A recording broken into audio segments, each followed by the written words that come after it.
So after I did my yoga teacher training and I did my study in yoga philosophy, a lot of the times I would wonder what is the real meaning of this. Like if there is something like the sutra or the aphorism in yoga philosophy talks about yoga Chitta Vritti Nirodha. That means to actually bring down the fluctuations of the mind or the oscillations of the mind. That's because a lot of us know that the mind is a kind of instrument which keeps its own story going, right? Like if we pay close attention,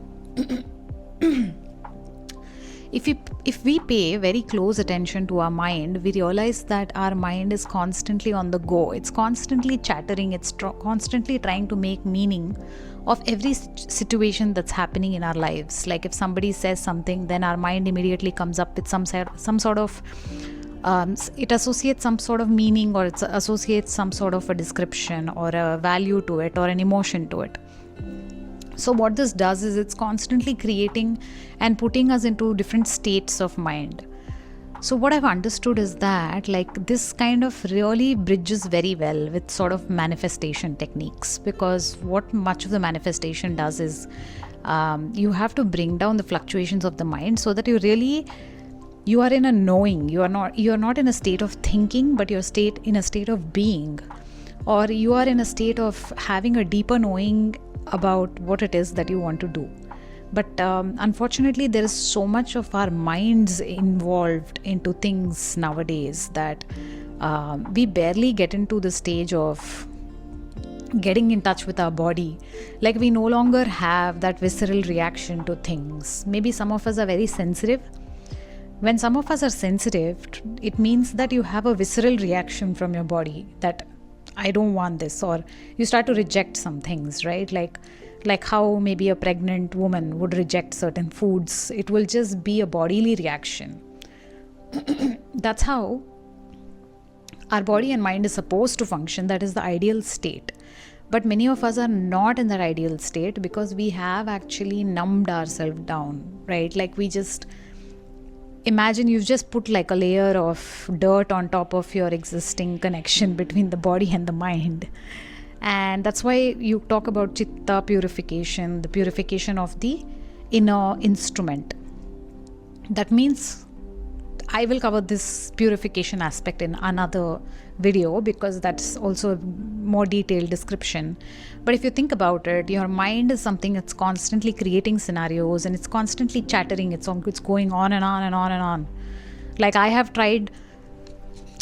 in my life have tried to sit quietly for some time to like understand what's going on within me, because a lot of times what happens is if we would go into a reactionary state. But even when I'm sitting quietly, I have these sometimes fears that come up, or certain emotional states that come up when I think of something. So imagine if I would think of like my office situation sometimes. I quit my job 2 years ago. But now when I think of my office situation, or when I think about a certain situation, it just brings up sort of like a level of anxiety or a way I need to perform. Like there's this need to be perfect.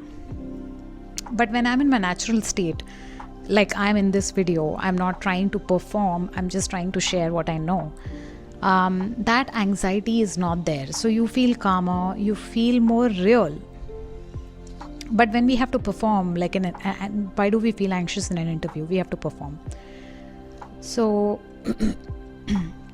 what happens is that when we kind of reduce the noise, mental noise, then we are more connected with our inner being, and we are able to hear our inner instincts more clearly.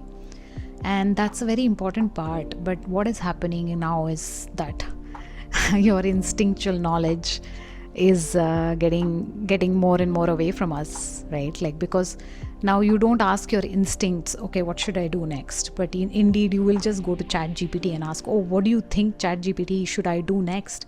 Oh, what do you think, Gemini, I should be doing next? So you constantly are even being trained to lose touch with your inner instruments. So this is more and more critical now, that I share this, and I feel that if you ever feel like you're losing touch with your intuition, there's one thing you can do is to kind of cut down on all this noise for some time, like in the evenings or before you go to bed.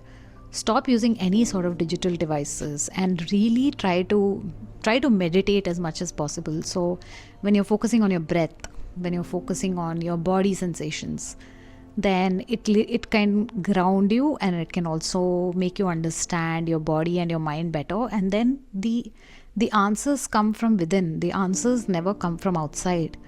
And so I hope that you understood the meaning of Yoga Chitta Vritti Nirodha. That means to remove all the oscillations and the fluctuations of the mind. And as we all know, it's not the easiest thing to do, but at least we can practice it by including practices like meditation. And what happens is then your manifestations do come up easily for you. But there's also another level to discuss, which is about the